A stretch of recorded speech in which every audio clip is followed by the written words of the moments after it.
There's a fascination in the field of anthropology about untouched cultures. You know, native people who have had little or no contact with a technologically advanced society. It interests me too, and I'm not sure about you guys, but interesting philosophical questions immediately start rushing into my head. Things like, are these people happy? Are they happy because they don't know any better? You know, they don't know what it feels like to be sleeping on a squishy mattress and having a warm cup of coffee in the morning. So who are they to say what happy means? But who am I to dictate what the metric is for a happy or a quote-unquote better society? Just because European society developed in the way that it did, it does not mean that primitive native tribes have it wrong. Does it mean that they aren't as evolved or intelligent as the white man? And here's the big question, just how did they survive without air conditioning and Spotify? There's estimated to be about 100 such native tribes around the world today, at the recording of this podcast at least. And they mostly inhabit tiny islands, such as the Sentinel Island people in the Bay of Bengal, which is a famous one. Videos have been getting around the internet over the last 10 years or so about humans trying to come in contact with these Sentinel people, and they'd be firing arrows and throwing things at us and whatnot, and good on them. There's also some small regions of dense rainforest in Brazil, for example, where some of these cultures exist. Well, a mere 230 years ago, which is nothing in the grand scheme of things, there was an island just like this. A really big island, 7.7 million square kilometres of island. That's comparable to the size of the contiguous United States of America, or the entirety of Europe. Today, we're going to dig into the history of the Aboriginal people of this island, Australia, and the pre-colonial years. Now, remember that this covers an estimated 65,000 years of time, but please note that the stories about Aboriginal culture before the mid-1700s, which is what we're discussing, it was an oral history, which means it was passed down verbally. It was through song, through story, from generation to generation, and coupled with the dark realities of colonization and its near annihilation of these people altogether, this means that stitching the episode together was not easy. There's a lot of theories out there, there's a lot of noise out there. I've been trying to cut through the weeds and find the best information I can for months. And I can say this honestly, we may never know the full truth, the full scope of the broadness of the culture of the people who inhabited this great island. But here is my best goddamn shot. Welcome to the history of Australia.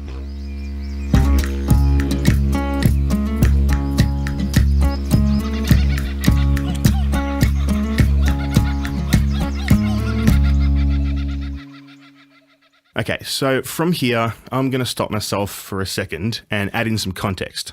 It has occurred to me, and I've received a couple of emails, that there are some people listening who know very, very little about Australia. So what I'm going to do is I'm just going to take a few minutes here to get you caught up on some of the basics of the country so that you get a grounding to work off as I refer to places or time periods in the coming episodes.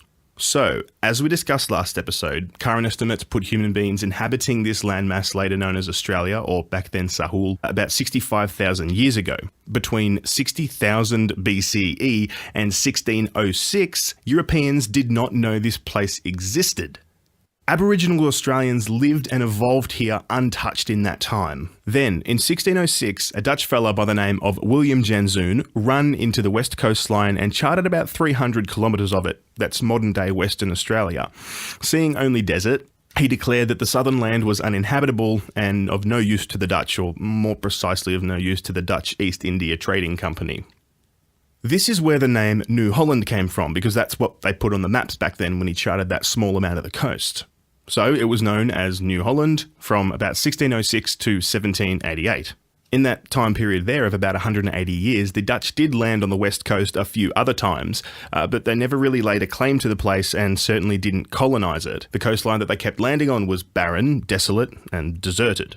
Then, in 1770, Captain James Cook landed on the eastern shores of Australia, and he found temperate climate and bushland and animals. It looked nice, it looked lovely, so he chucked in a flag and he claimed it for the Kingdom of Britain. Then, in 1783, England lost a colony, as America officially became its own nation after the Revolutionary War. So Mother England thought, hey, remember that southern island that Cook discovered last decade? Let's go take that one. A little bit more involved than that, but we'll get into that probably next episode. In 1788, so a couple of years after that, the first fleet landed in Botany Bay and the colony was established. Let's fast forward 200 years. I'm glossing over so much history, it's not funny, but for the purposes of this exercise, fast forward 200 years and Australia today is one of the most multicultural and diverse places in the world. This part is important. In the 2016 census, it showed that 49% of the population of Australia was either born overseas or had a parent that was born overseas. Stop and think about that for 1 second. 49%, half of the population of my nation, were either born overseas or had a parent that was born overseas. We have a humongous number of international communities here, including Chinese, Sri Lankan, Italian, Indian, Greek, Vietnamese. The list goes on. I could just about name every country on this earth. I myself, who considers himself to be a true blue Australian, have a grandfather who was born in Italy and additional ancestry from other areas of my family, from Ireland, England, and we think Scandinavia. I went to school with Iranian kids and Chinese kids. I went to Greek birthday parties. I attended Sri Lankan weddings. I mean, this is a diverse place. Granted, some areas are more diverse than others, but still, I am extremely proud of my lack of a single heritage because my country is a shining example to the rest of the world that we can all bloody get along. And yeah, there's exceptions to everything. Our government has had its share of anti-immigration and outright racist policies and leaders over the years, including a, quote, white Australia policy. I mean, try and get that through the public relations team today, Jesus Christ. Because of the high number of immigrants from rough backgrounds with incredibly diverse cultures and standards, we also do have some problems with crime and some hate between some communities. That must be acknowledged. However, it is by no means a metric that we should use to damn the concept of multiculturalism. It's simply a challenge to overcome. I've gone on a bit of a tangent here. I do apologise. Let's get back on track. So, today, Australia has 6 states and 2 main territories. The states are, in order of population, New South Wales, Victoria, Queensland, Western Australia, South Australia and Tasmania. The 2 main territories are the Australian Capital Territory, which is the capital of our country despite it being located in the middle of nowhere and having a tiny population. And lastly, and the most creatively named territory to the north, the Northern Territory. A quick note, that there are 8 more lesser-known territories, those being Norfolk Island, Christmas Island, Coco Island, Coral Sea Islands, Ashmore and Cartier Islands, Heard and McDonald Islands, Jervis Bay Territory, and the one that nobody thinks of, the Australian Antarctic Territory. 5.9 million square kilometres of penguiny goodness. Okay, so now that you're up to date, I apologise for the tangent. Let's return to the subject of the episode, which is the traditional inhabitants of this land, the Aboriginal people. Aboriginal occupation of this country is a testament to humans' abilities to thrive in a ridiculously wide range of climates. Tribes were present from the red soil of the driest Western Australian desert to the luscious Victorian plains, and they slept in the hottest Queensland nights, so they hunted in the coldest of Tasmania's waters. These tribes lived independent of each other, and they numbered in the hundreds. Some estimates go as high as 700 individual nations or clans. The total population of these people countrywide is estimated to have been up to 1 million people, and they spoke 250 to 300 different languages in 600 different dialects. The Aboriginal people were often thought to have been primitive hunter-gatherers with no tools or shelter-building capabilities or permanent settlements, but this is simply not the truth. They had the capability in most of the country to make fire and protect that fire from wind and rain with shelters made from paper bark, stick and leaves. Imagine a small half-dome-shaped structure with the opening facing the campfire, allowing people that are sitting within it to be protected from the elements whilst also protecting the campfire. This is thought to have been quite common. And in the more temperate areas of the country, namely the east coast of New South Wales, Queensland, and a little further down into Victoria, there are still standing today walls from structures of stone huts made from basalt rock, which is a volcanic rock that is very common in Australia even today. This type of rock is also known as bluestone, and it's used to this day in the construction of modern roads, footpaths, and buildings. The existence of the stone huts indicates the presence of a semi-permanent lifestyle. The evidence of agricultural sufficiency, however, is not as strong, so it's likely that these huts were used for parts of the year where, especially in the northern tropical climate states, where the wet seasons could go for quite a long period of time and feature tropical torrential rainfall. It's likely that these tribes would stockpile food and combine that with limited agriculture to stay put in these times. Then, once the rain stopped and the dry season started, they'd head out again to hunt and gather their food. And furthermore, there have been artifacts found of knives that have been made from shells and spear tips, shields, baskets. Some of these artifacts even date back to tens of thousands of years. In a lake bed in northern New South Wales, scientists uncovered animal bones, blood-stained stone tools, and charcoal, among a couple of other artifacts that date back to 35,000 years ago. What is really cool is that the blood and bone analysis suggests that the animal that was eaten at this ancient banquet was a giant mega wombat the size of a hippopotamus, which was known as Diprotodon or Diprotodon. Side note: Australia's animals are some of the most unique in the world, and our extinct megafauna is no exception. Seriously, go on Google and search for Australian megafauna. I guarantee you'll see some things that you've never really seen before. Now, for those of you who don't know, fauna refers to animals of a particular region, and mega obviously means big. And Australia used to have some big animals. I still do, but I used to too. Please excuse the Mitch Hedberg reference. I hope that at least one of you, couple of hundred people listening, got that. Moving on from there, this same site that we're talking about here in northern New South Wales where they found the tools and the bones, they also found wet milled grass with some primitive grinding stones, also known as querns. This indicates that the Aboriginal Australians were using milling methods previously thought to have begun in the Fertile Crescent Middle East area only 10,000 years ago. This site was 35,000 years old. Aboriginal people would have been among the first humans to ever bake bread. Archaeological evidence from that time until now all across the country shows that the tradition of baking bread was well entrenched in the Aboriginal cultures, especially in the arid regions, which makes up about 3/4 of this country.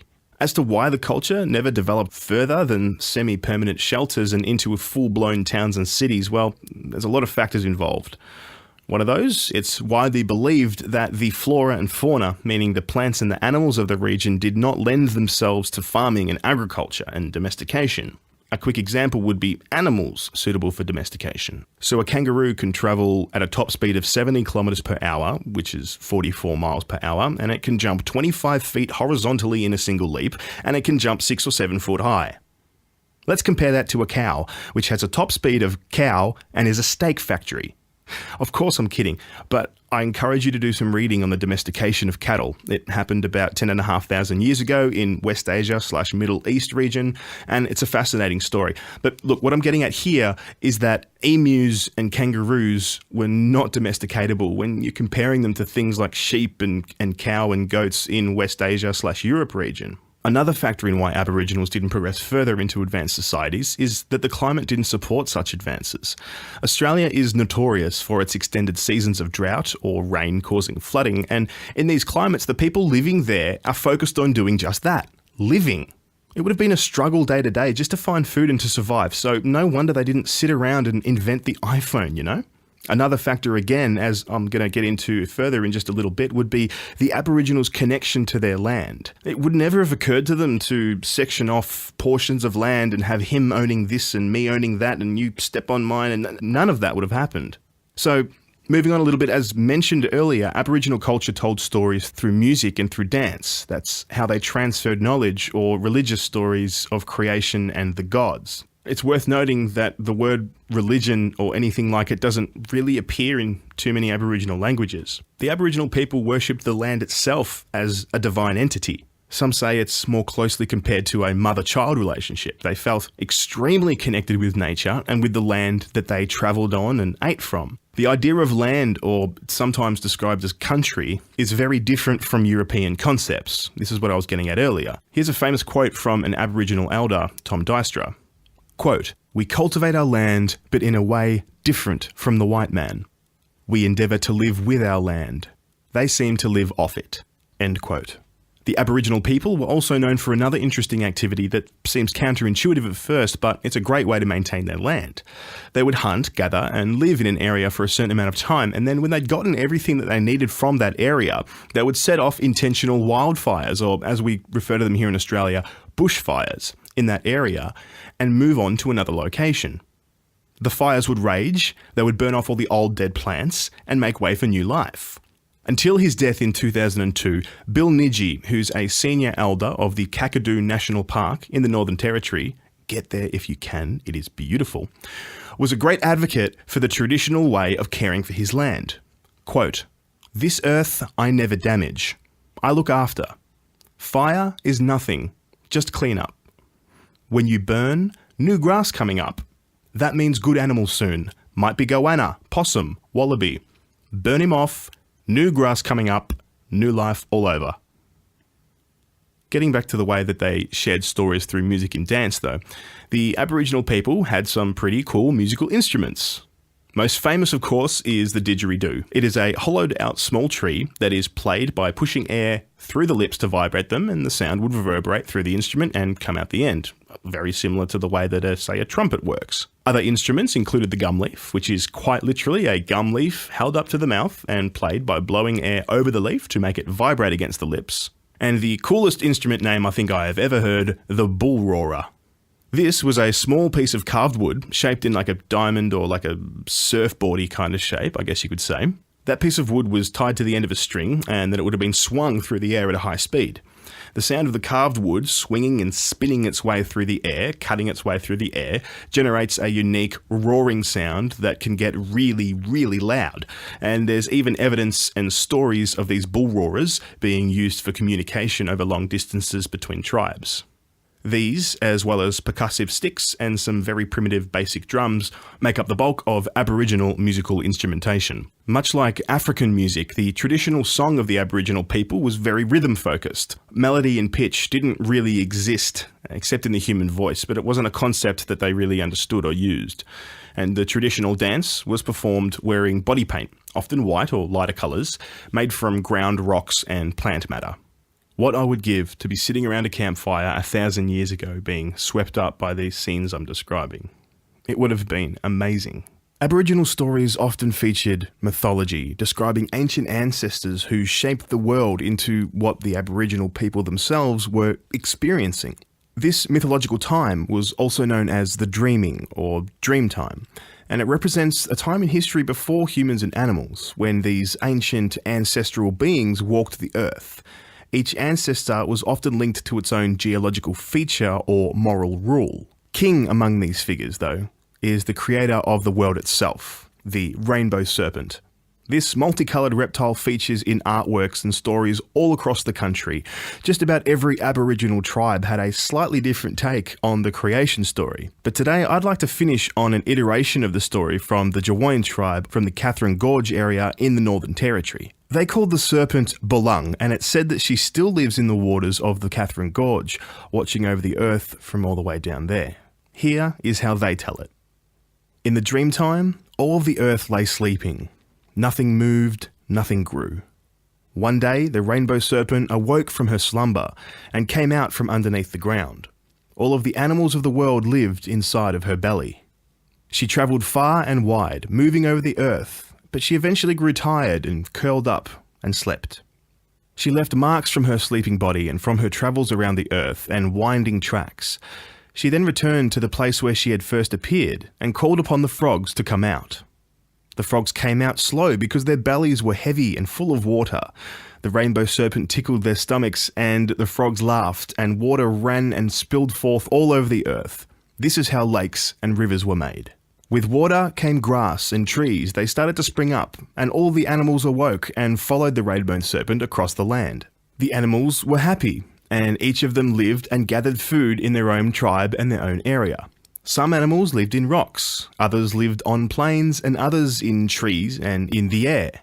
The rainbow serpent set out some laws, and they were to be obeyed. But some became quarrelsome and made trouble. The rainbow serpent said, "Those who keep my laws will be rewarded. I shall give them human form. Those who break my laws will be punished and turned into stone, never to walk the earth again. The lawbreakers became stone and they turned into mountains and hills, never to walk the earth again. But those who kept the laws were turned into human form and could travel the land freely, as far and as wide as they wanted to. The tribes all lived together in harmony on the land given to them by the rainbow serpent, the mother of life, and it was said that they must care for that land, because the land would always be theirs, always belonging to all, for they'd come from that land. That's the end of the story, but unfortunately they weren't quite right, because the land wouldn't always be theirs. Some people were on their way to come and take it. Next episode, we'll delve into the European visitations to Australia and the eventual colonisation of Australia. I'll talk to you then.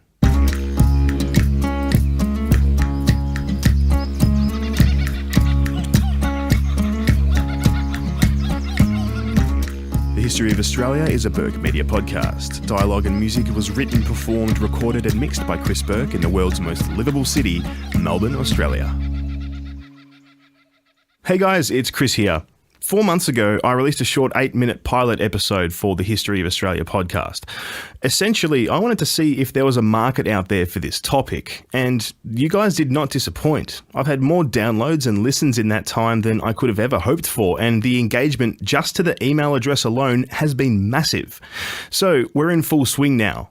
Like us on Facebook, you can just search for the History of Australia podcast, or you can go to facebook.com/THOA podcast. That stands for the History of Australia. You can also email me at thehistoryofaustraliapodcast@gmail.com. And if you would like to support the podcast, you can now do that through Patreon. Just go to www.patreon.com/THOA podcast. I've set the Patreon account up so that you can donate as little as $1 because they won't actually let you go any lower than that, but from $1 and up on a per episode basis, so that you know we'll likely be producing one episode per month for the foreseeable future. Becoming a Patreon to this podcast will help keep the podcast advertisement free. And from time to time, you'll receive some extra goodies like outtakes and me raging at my microphone. So there you have it. Facebook, email, Patreon. And without any further rambling, I'll be off. Speak to you next episode.